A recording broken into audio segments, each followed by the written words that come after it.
Hello everyone and welcome to this lecture. Now that we've created ourselves a little mini project and sort of, just got our feet wet with the program, it's time to take a step back and start analyzing this program part by part and starting to learn all these features. I know in that tutorial you probably just followed along by looking at what I did and then just, doing the exact same thing, mimicking, which created a neat little end product, but it didn't teach you the creative side. So now we're gonna actually back up, we're gonna explain all those tools, all those areas, all those sort of techniques that we use so that you can combine them into a way that you can use in the future to any creative whim that you have. That's the really powerful thing of learning this program and learning the tools themselves, is that once you learn the tools, you can create really anything that you want in the future by understanding those tools, and they don't become limitations, they just become like an extension of your body where you can use them anywhere you want, any way you like. So let's begin by just opening up InDesign and just starting to look around this program. So go ahead, open it up, and we're going to be presented with this screen first. All this screen is doing is it's showing you your past projects, so you don't have to go to File, Open, or anything like that. You can literally just click on one of these screens, and all it's going to do is it's going to just open it up, and then there you have it. You'll just be able to start editing right away. It's just to really sort of improve the speed of the workflow so you can jump into the sort of production. So let's go back into that screen, and let's do something first. Let's go up to Help, and then let's go down to About InDesign.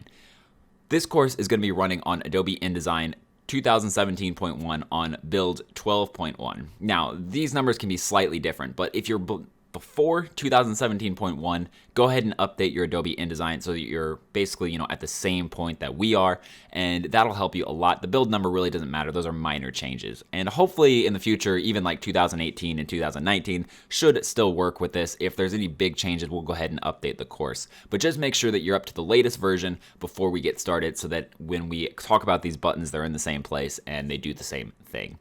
So the next thing we're going to do, just go ahead and click on this. If you want to remove it, just click on it right there. So let's just get started with something so that we can actually get inside of Adobe InDesign and start looking around. Let's move on over here to the Create New button, which is going to create ourselves a new project. And let's ignore all of this for right now. We'll cover that in a future tutorial. So let's just go down to the Create button right here and click that.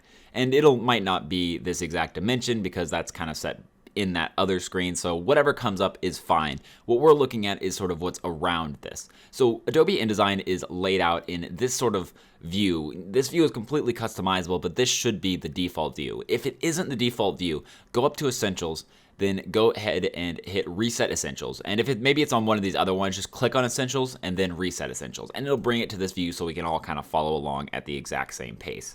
So if we take a look around, on the left side here, we have a whole bunch of tools. Basically, these are going to be the interface between us and our document. By clicking on these tools, we'll be able to create things, we'll be able to delete things, we'll be able to create shapes and move those around, and basically we'll be able to create elements that we can add, assets, text, stuff like that too. So there's a bunch of tools here, and again, we'll go over those in a future tutorial, but that's what's on the left side is your tools panel. On the top up here, we have basically the settings that control the tools. So whenever we create a text element or something like that, you'll see that once we click on any of these tools, all of these above settings change. It's as if these are attached to the tools. They just put them on the top. So if we click the text button right here, which it is going to just create text if I type out here, you'll see that there's a whole bunch of settings up here like coloring and does it follow a style and how does the indentation work, stuff like that. It's just all the stuff up here so that you can customize it to whatever you want. Then above that, we have the settings of the program. So through here, you'll be able to adjust basically anything inside of the program and how we interact with the program. So for file right here, all this is going to do is it's just going to save files, open up files, print, stuff like that. It's going to be manipulating the file itself. Over here in edit, it's going to be editing things both inside the project and inside the program itself. A very important place to go is preferences down here, and we're going to cover that in a future tutorial because they are so important. But the preferences are basically the sort of the settings of the entire program itself. So down here, there is the preferences tab. Just understand it's always under edit, no matter which Adobe program you use. Over here is the layout, which is going to control just that, the layout. It's going to control things like columns, margins, and creating different sorts of guides. Then you have type, and that is an entire section just for text, because text is really, really important in printed documents. Over here we have object, which is going to control things like the shape. We can control paths, we can control sort of curves, stuff like that to basically any object that isn't text. Next is going to be table. This is sort of a unique category, and that's why they've created their entire own little section here, because it is organized data in a grid-like form. So it's not an object in that sense, and it's not text in that sense. So what we get is this table feature. Over here is the view, and that's kind of going to describe the way that we see the entire program, mainly dealing with this down here, the window where we can actually view our work. And then over here is window, which is going to allow us to edit and add, delete different panels, which are these sort of things over here. We'll cover the panels in a future tutorial as well. This is just where you would find them to create them and stuff like that. And then help, which is just sort of the documentation on the program. You can click InDesign help and it'll bring you to the online help guide where you can look up things. And this is also where we went to find like information about the program and then information about the your subscription to Adobe.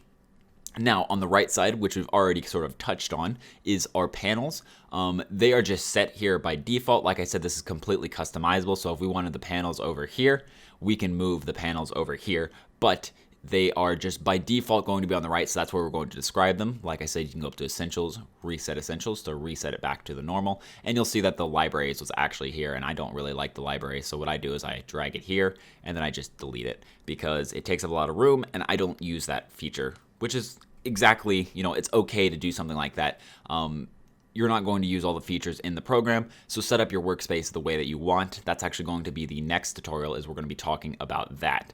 So anyway, back over here to the layers and the sort of panels tab. The layers tab is going to just sort of control the layers, and the pages will control how many pages you are. And so if you had like 45 pages, you can kind of see them all right here.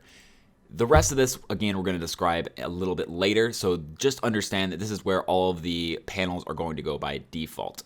Other than that, that is really the program, just sort of broken up into three main areas: your tools, your settings, and then your panels.